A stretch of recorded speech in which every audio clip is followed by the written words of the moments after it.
Thank God she's away from him. It might have been her. Confessions of Oscar's ex, and I had actually turned into this kind of vicious, malicious saleswoman. cosmetic come-ons to get your money. You've literally told a complete fake story. Complete fake story. FaceTime. Plus, baristas spilling the beans on customers who act like this. Come on, I've got to go. If you want it fast and frothy, you better be friendly or else. I've given decaf to people who wanted the extra caffeine. Absolutely. Buzzkill. Then, money-hungry mechanics taking you for a ride. It's so easy and they'd never know. From the idiot light on your dashboard to using a splish and a splash to call it fixed, our hidden cameras catching them in the act. He actually didn't do anything. Driver's ed. And a presidential hopeful and his fire-breathing first lady. It was abusive. It was like the devil wears Prada. Brought down by their chef. Be careful how you treat the help. You were just like, is this for real? Tonight, the insiders who know all, see all, and now tell all. Karma is a bitch, and I do believe in it. Can I say that on TV? True confessions. Shh. Here now, David Muir. Good evening, and tonight right here, you'll see our confrontations at the auto repair shop and at the cosmetics counter, looking out for you. But first, a confession we're just now hearing tonight. What was it like to live with Oscar Pistorius, the Olympic champ, free and at home tonight? Not guilty of murder, instead guilty of manslaughter. And this evening, a voice in this story you haven't heard. Another longtime girlfriend before Riva Steenkamp, confessing how afraid she often was living with the Blade Runner. ABC's Matt Gutman in South Africa tonight. It's a story everybody's talking about. Stunning murder case. Oscar Pistorius. Accused of murdering his girlfriend. Shot his girlfriend. His girlfriend. When news broke that Oscar Pistorius had shot to death a woman in his house, many people assumed it was another blonde beauty, Samantha Taylor. People thought it was you. People thought it was me. I mean, I received a lot of, rest in peace messages. That was really scary. Scary because Samantha had been Pistorius' longtime girlfriend, just 17 when a 24-year-old Pistorius swept her off her feet. He was already a worldwide celebrity. Their first date, a month after his historic run as the first amputee to compete against able-bodied athletes in a world championship.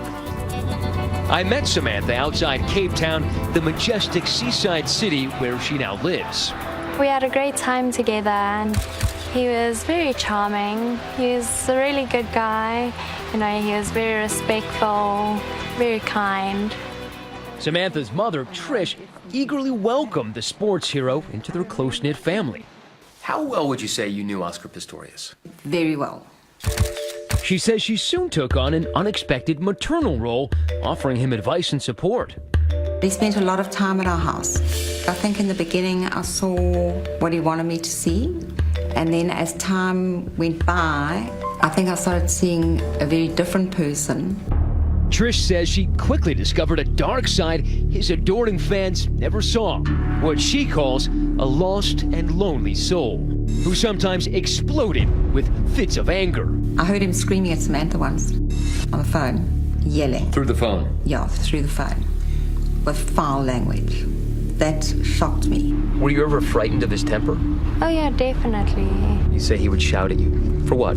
I didn't take my plate to the kitchen. He would shout at you for not taking your plate to the kitchen? Yeah.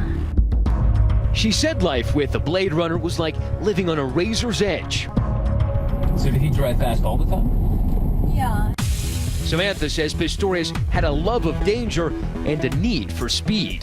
He drove in the car with you at 200 miles an hour on a busy highway. If anything happens, you both are dead. Yeah. How close do you think you came to death with Oscar? There were a couple times that were quite close. For Pistorius, she says there were no limits, not just with cars, but also with his ever-present guns. He definitely had a passion for guns. Did he always carry it with him? Yes. He didn't just carry it, he used it. Samantha was in the back seat of a car with Pistorius and a friend when Pistorius fired his gun. He shot out the roof. So before you knew it, he suddenly shot out into the roof? Yeah. How loud was it in the car? It was really loud. I got such a fright. I think Oscar was an accident waiting to happen. That is the title of the book Melinda Ferguson has co-written with Trish Taylor, detailing Samantha's 18-month-long relationship with Pistorius. He was the bullet in the chamber, the Nike ad. The guy who was always something was going to happen. In a sense, it was all leading up to some tragedy. That's because Samantha and her mother say Pistorius was deeply unstable. Not the confident champion everyone else saw, but an emotional wreck.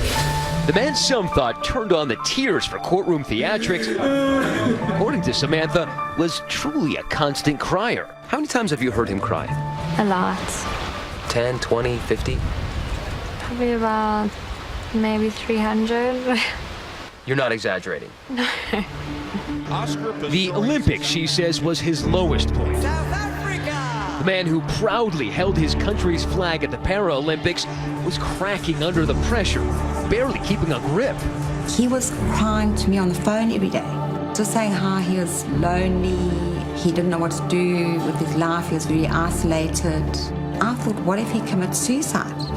I was getting really, really worried about him. He had made all these promises on how he's going to see a psychologist, how he was going to change his life, and everything was going to change. But nothing did change, Samantha says, and worst of all, she says he was cheating on her.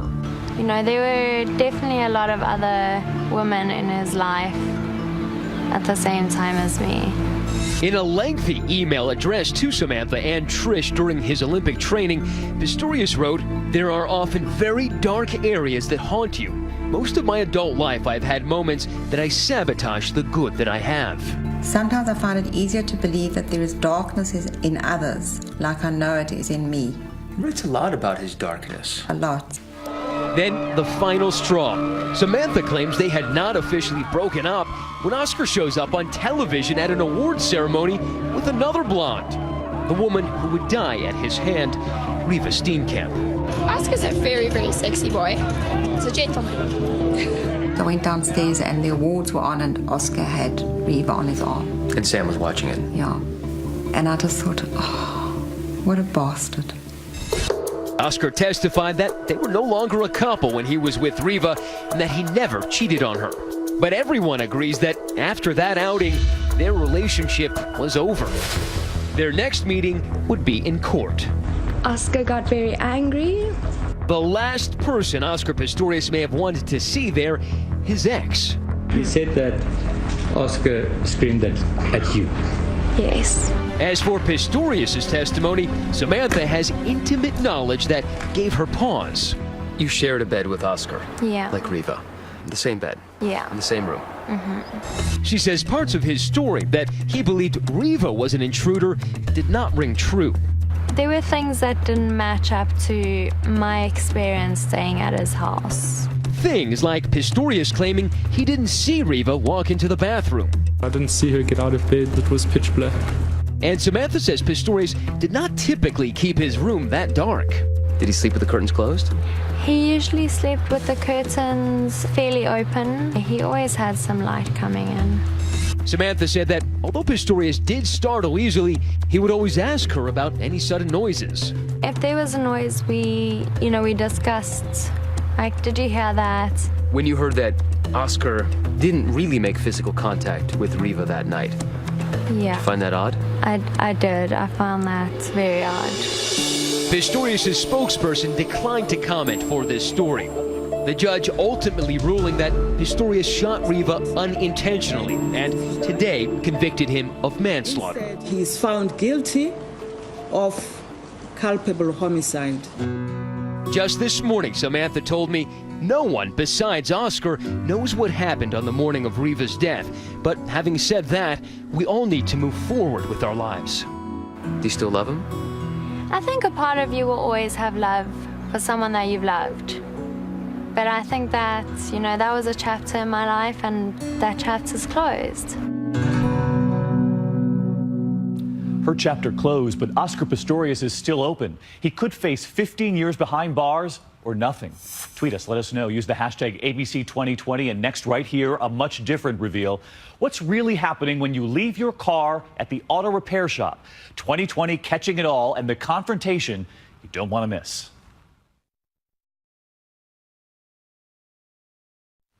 We're back now, and what really happens when you drop off your car at the auto repair shop? Are you being taken for a ride? Our camera's rolling tonight, and Gio Benitez is catching some mechanics right in the act. Stephanie Wash is making the drive that every vehicle owner dreads, a visit to the auto mechanic to fix a problem under the hood. But in this case, Stephanie is actually an ABC News producer, and her Infiniti SUV has been equipped with an optional accessory, our hidden cameras. 2020 is going undercover at auto repair shops to see if what our confessor says is true, that there are way too many mechanics out there who are willing to take advantage of their customers by doing unnecessary repairs. You're a bit at the mercy of whoever's opening up your hood and looking at it. Joe the mechanic should know. He's been fixing cars for more than 40 years. We've agreed to put him in a disguise with Hollywood makeup and not use his real name. In exchange, Joe agreed to tell 2020 about the dirty little secrets of his trade. Joe says there are even special names for these transaxle transgressions, like gravy work, which means billing the customer for much more time than a repair job actually takes. Like a brake job. Most shops will charge an hour and a half to 2 hours to turn the rotors, put pads on it. If you're good and got good equipment, you can do it in 20 or 30 minutes. That's gravy. You're doing it in less time, but you're getting extra money for it. That's right. Joe says another inside trick that some mechanics use is the so-called wallet flush, where a routine oil change can turn into something much more expensive. An $18 oil change. Well, they lose money on that. The idea is to get you in so they can sell you the coolant flushes, trans flushes, power steering flushes. That's where the money is. In other words, if you're flush with cash, get ready to be hosed. It's real easy to check the transmission fluid. This is actually very clean, but honestly, I've seen recommendations for flushes on fluid that looks like this. Joe says what drives all of this is the tiny profit margin at many repair shops. He says most mechanics are honest, but all too many are pressured by their bosses to push unnecessary work. He used to do it himself. I'm ashamed a bit to admit it, but when your boss tells you either you do it here or the door's right there, what are you going to do? Now, I need a job. Everybody needs a job. Getting back to the tricks of the trade, Joe says one of the most common and profitable ways to jack up a repair bill is exploiting fears over the check engine light, affectionately known by some in the trade as the idiot light. It's expensive.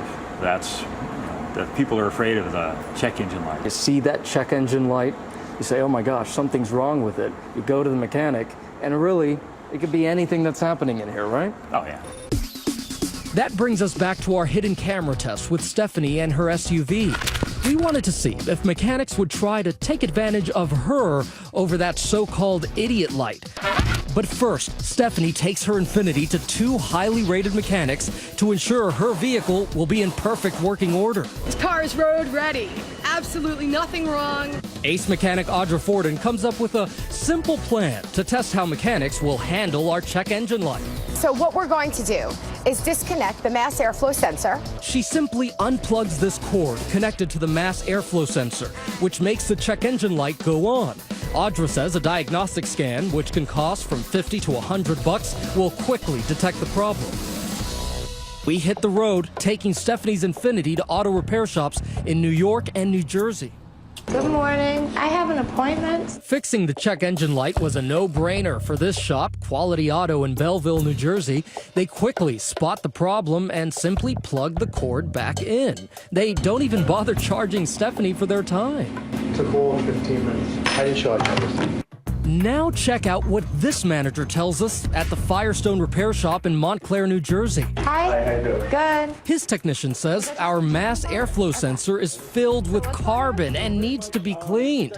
He recommends a fuel system cleaning for an extra $99. The car is going to run a lot smoother, more efficient, and it will prevent this from happening again.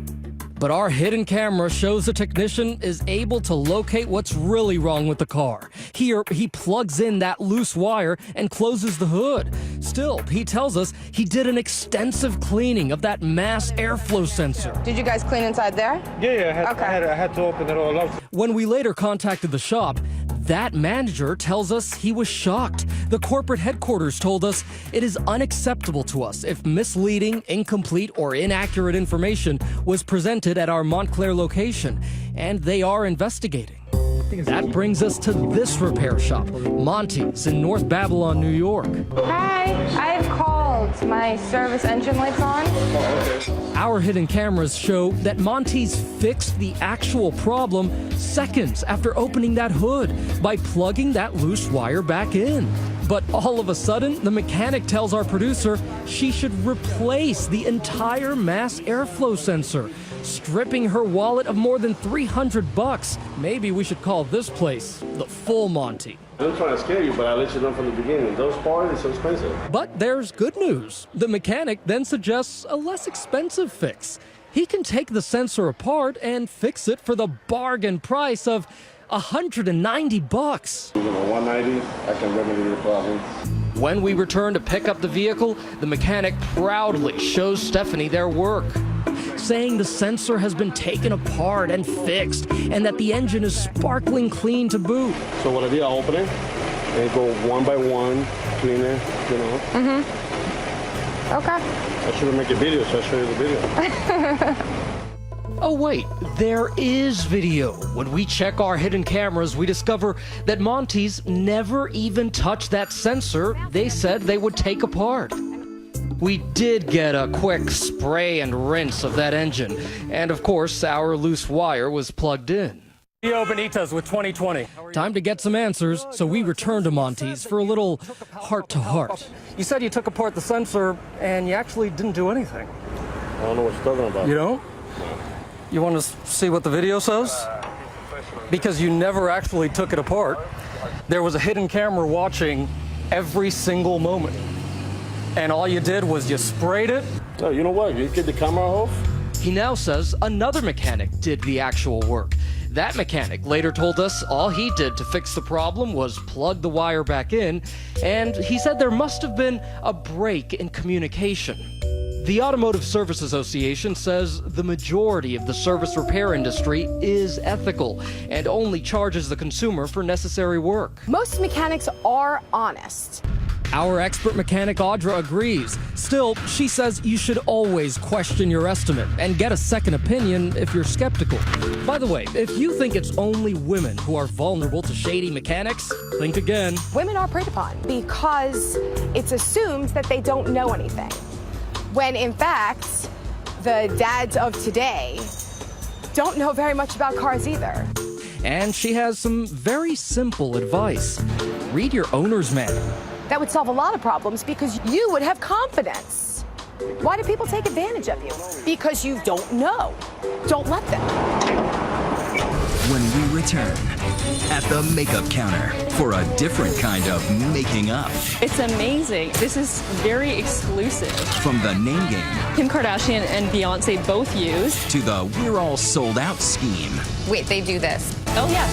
Coming up next. Shh.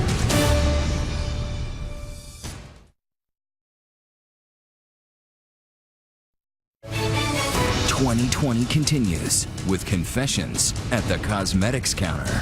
Here's Rebecca Jarvis.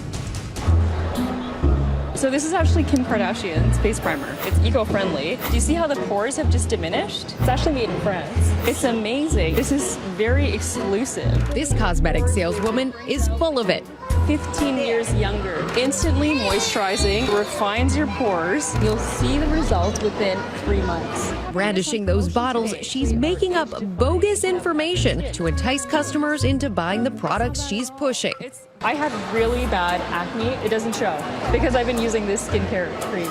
And it's working. So yours is going to be $40. I'm going to ring it up and give you a receipt. Before she takes your money, I'm Rebecca Jarvis with ABC's 2020. And this is all a joke. She made the whole thing up. All of it. She is former cosmetic saleswoman Shayna Azad. Shayna agreed to show off the hardball tactics she and some of her colleagues use to sell. Do you feel bad about this at all? Oh, yeah, of course I do. That's why I left. I don't do sales anymore. I had actually turned into this kind of vicious, malicious saleswoman, and all I wanted to do was sell and get into their wallet, and that was horrible. And just how is that done? Shayna agreed to return to the cosmetics counter one more time to show us some tricks of her former trade. We set up a kiosk in a New York mall, decorated it, outfitted it with hidden cameras on top, in a mirror, and on a nearby escalator. We repackaged simple drugstore moisturizer to give her fancy product to sell, then sent her to work. Can I show you some products though? You look like a stylish mom that loves cosmetics. Sales tactic number 1, reel in passersby with flattery. You already have beautiful makeup. I just want to show you a couple things. The sweet talk continues once they've stopped to chat. What eyelashes are you wearing? That's so beautiful. Shayna says the point is is to turn passersby into temporary friends. Have you paid people compliments you didn't believe? Oh yeah. Oh my God, I love your eyes, and you actually don't. You don't?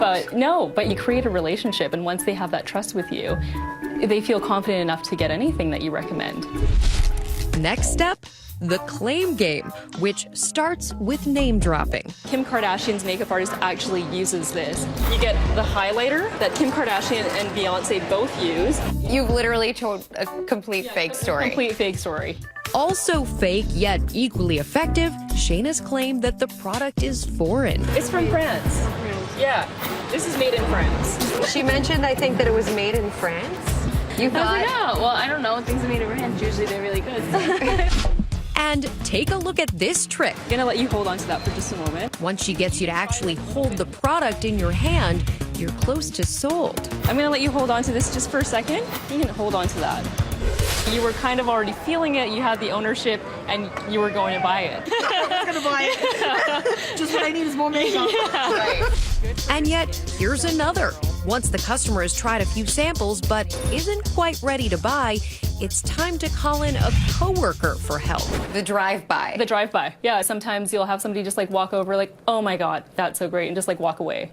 Wait, they do Like, this? yeah, really quick. This is a tactic. Oh yeah.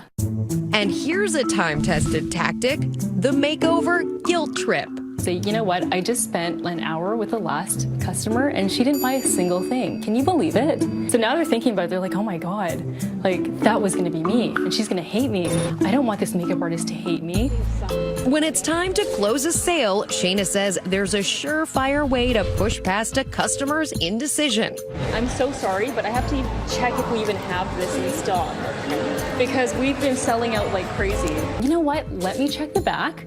I might have one more left. So let me just double check to see if we actually even have it. And so you run to the back, you know, wait in the back for a little bit. You will literally wait there. Oh yeah. Then the salesperson makes a triumphant return. Come out waving one more lipstick. This is our last one. You're so lucky, you know? I mean, my name is Rebecca Jarvis. I'm here with ABC's 2020. Oh my God. This is your $10 This is your back. $10 back because she got you hook, line, and sinker. Yeah. Yes, she did. Sales tactics aside, do you really need to spend big bucks to look great? To find out, we challenged Shayna and ABC makeup artist Camille Zola to go shopping. First, we hit a drugstore. That's nice. That was great. Total spent, $180. Bye. Then our next stop, a high-end department store with all the top brand names. The high-end totals almost $600. Here's what we bought in both places. You can see the eyeshadow alone was $79 versus $8 at the drugstore. Since the department store makeup costs 3 times as much, is it really 3 times better? To find out, Shayna and Camille went to work on these adorable sisters, identical twins. One gets the drugstore makeup, the other, the fancy stuff. Here's the before and after. Can you tell the difference? Our next stop, Times Square. Come on in. Come on. We're with ABC 2020. Could they tell which cosmetics cost the big bucks? Which of the two of them is wearing the expensive makeup? That's like high-end. This is drugstore. This one's drugstore. And what do you think this is high-end? That looks more natural than that. I think the one on the right is the high end. What makes them difficult to tell apart? Well, they're twins. Are you ready for the big reveal? Uh-huh. 1, 2, 3. Ah. She's the Congratulations. Surprised? You cannot see it. Yeah. That's ridiculous. What is that? Like $600? Of course, there could be other benefits to the pricey stuff that we didn't test. For example, it may last longer. But still, if you want to save. And happy drugstore makeup shopping. Thank you. So what do you think? Do you get what you pay for? Tweet me. Use the hashtag ABC2020. And don't go away. The secrets revealed behind the coffee counter tonight. Get ready for a different kind of jolt. Next, baristas bearing all. This lady was telling me, you don't know what you're doing. I took the caramel drizzle and I wrote the letters F-U on top. What you don't know about the people who pour your joe. Out-and-out rudeness is a quick way to get a decaf shot. Getting revenge by killing your buzz. Coming up next. Shh.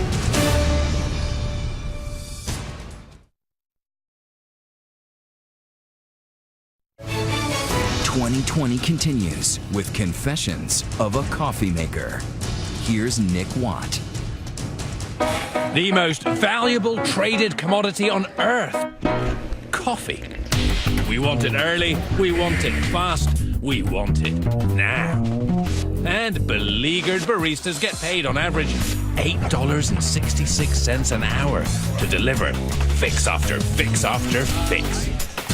Baristas are basically drug dealers. Former barista Haley and current barista Max say you and I are the addicts. So when the, junkie comes to get his fix, he's not going to be super polite. He's just really focused on getting what he's there for. So Max and Haley created this video. It's a parody of I Dreamed a Dream from the musical Les Miserables. Wait your turn and stay in line. We all have a place to be. Now I shall drink the drink. They call themselves Les Miserables Baristas. It was all my pent-up sadness and frustration, and I took it to a creative outlet. There's one instance in which this lady was telling me, you don't know what you're doing. And so I went ahead, took the caramel drizzle, and I wrote the letters F-U on top. And then there's this guy. I had a customer threaten to stab me one time. Let's call him Bill. He still works at Starbucks and writes a blog called Your Barista Hates You. He insists on full disguise because he fears he'll get fired for spilling the beans. Our number one tool in the arsenal is definitely the decaf button. They'll decaf you when you ordered caf. Just out-and-out rudeness is a quick way to get a decaf shot. They will steal your buzz away from you. I've given decaf to people who wanted the extra caffeine. Absolutely. See, the problem for a barista, though, is that you're out in the open. You're not back in the kitchen where you can spit in the soup. If someone's being particularly, rude, you can add little extra charges. Like normally, if you say, I want a latte with caramel, vanilla, and chocolate. The barista could charge you just once for a wee dash of each, or if you're unpleasant, charge you 3 times. That's like $1 difference, at least. So, you're being nice, you're not going to get decaf, but how do you get the most caffeine possible, maximum buzz for your buck? Apparently not with this. The Frappuccinos are mostly ice, very little coffee. Our profit margin on Frappuccinos is huge. And when it comes to lattes at Starbucks, just order the medium. The large doesn't have more caffeine, just more steamed milk. Whatever your choice may be, we were told to go for a light roast. Dark roast has less caffeine. Dark roast, less caffeine. Executive coffee chef Jeremy Gersey, yes, that's now a thing, knows his roasts. According to Jeremy, iced coffee can be the most potent. This is my pride and joy. This is a Kyoto 8-hour cold filter drip. That is delicious. Oh my goodness, there's texture, it's kind of, oh yeah. Like a fine bourbon. Clearly, I'm now an expert, but the real experts, the baristas we talk to, they say you, the customer, really have no idea what you're drinking. There are the select few who are truly coffee aficionados, but the vast majority of my customers actually don't really know anything. This is nice coffee. Remember that Folgers commercial from the 80s, from before we got all fancy pants about a cup of joe? We're secretly replacing the fine coffee usually served here with rich, dark, sparkling Folgers crystals. We did something similar at local favorite Phil's in Santa Monica. We lined up a cup of supermarket standard, 5 cents a cup, a premium Java from a well-known coffee chain, $2 or $3, and a third, the most expensive coffee on earth. It's a blind tasting. Are you like a coffee type guy? I drink coffee every day. Patrick guessed this is the most expensive. Price confident? Yeah.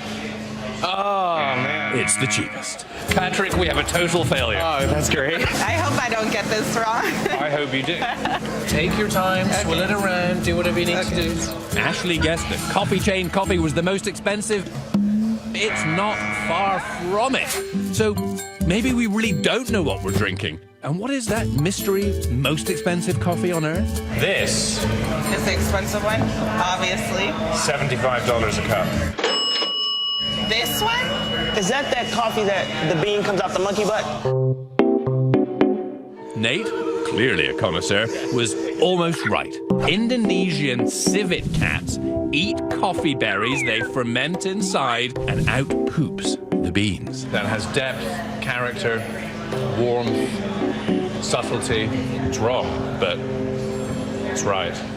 Nate, by the way, nailed the taste test, but still thinks that maybe coffee chain coffee isn't quite worth it. So do I think like I'm getting fleeced and used? Of course. But will I continue to do it? Of course. The Barista Guild of America told us since the invention of coffee drinking by the Ethiopians, making coffee for another person has been a deeply caring and personal act. This is a real organization, by the way. We use service skills to help us navigate challenging customer interaction. As for Starbucks, one of the most admired companies in the world, it told us it is appalled by Bill the Barista's claims of decaffing rude customers. The behavior described would not be tolerated and is not reflective of the character of our 300,000 partners around the world. How do you get on your barista's good side? Know what you want before you get to the register. Good tip. And speaking of tips, tipping also helps. Yes. Like if you put in that $1, we will remember you. Saying, how are you back is really nice. Just don't be a dope. You won't get decaffed and you might even get a treat. People I liked, I would reward, give them a little extra whipped cream or draw a little smiley face on their cup. When we return, the little people getting back at the big rich people in the governor's mansion. Does karma come to mind? Yes, karma is a bitch. The kitchen's heating up. Coming up next. Shh.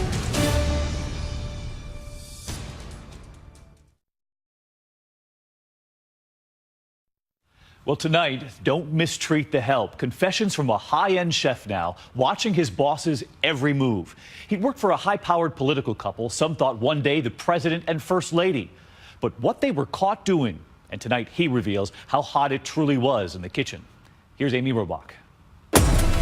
Breaking news from Richmond tonight. Former governor and his wife are found guilty of most of the charges that they face. This is an absolutely earth-shattering verdict. Just last week, former Virginia Governor Bob McDonnell and his wife Maureen found guilty of corruption. The McDonnells were weeping aloud and gasping. His head in his hands. Their conviction carries decades in prison. They seemed the perfect pair in the perfect dream house, the governor's mansion, basking in the allure of the grand chandeliers, regal columns, and attentive help ready to answer every whim. But when it came to the McDonnells, more was never enough.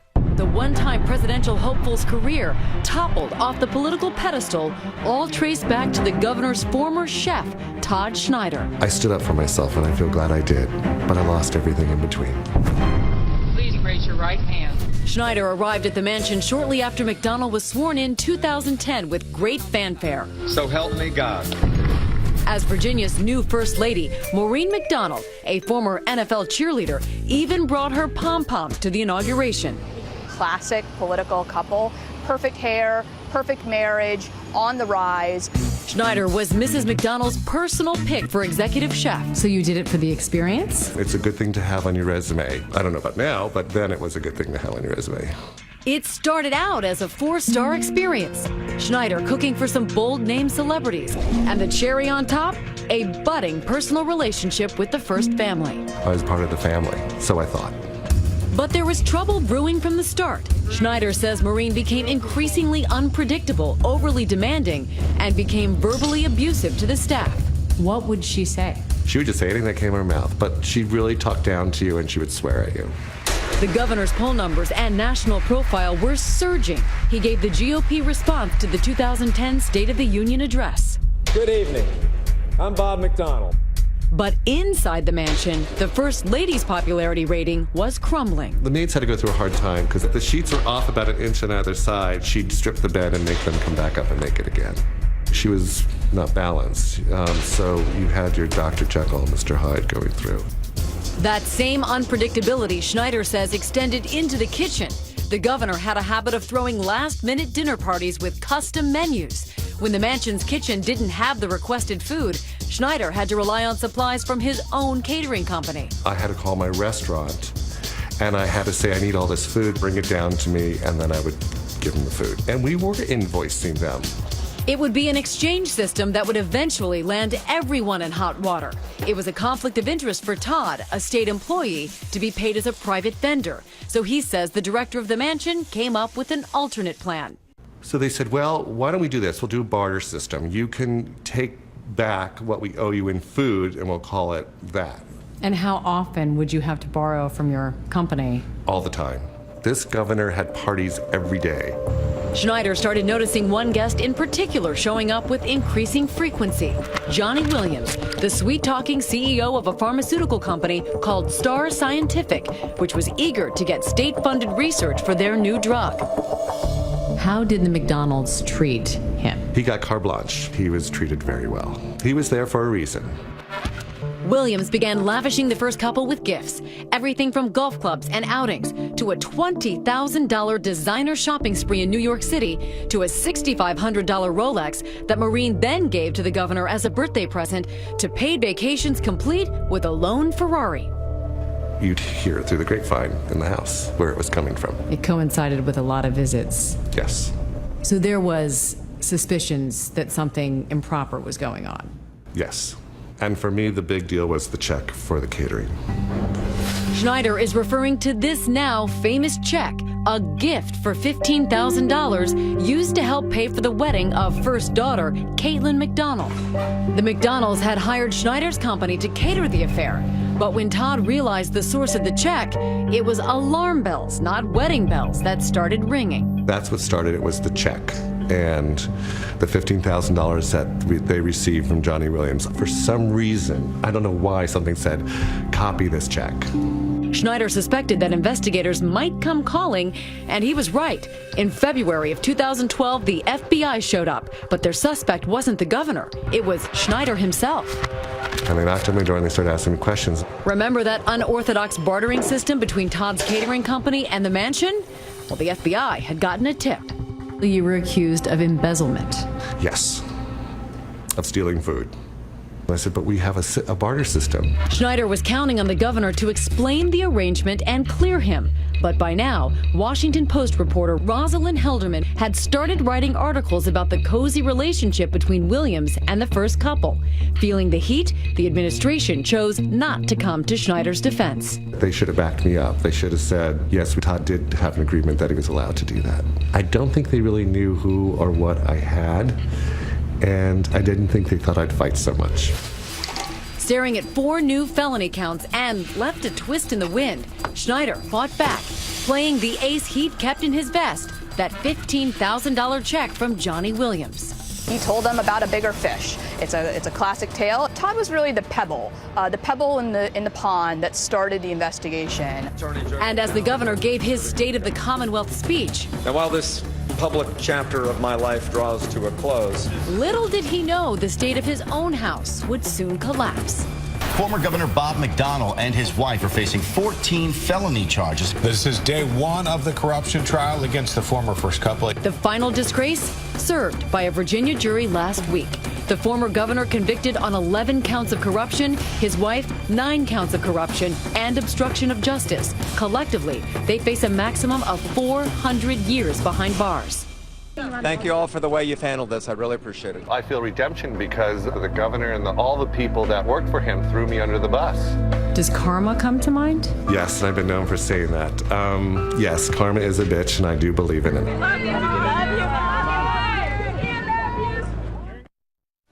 Well, thank you for watching here on a Friday night. I'm David Muir. For Elizabeth and all of us here at 2020, have a good evening.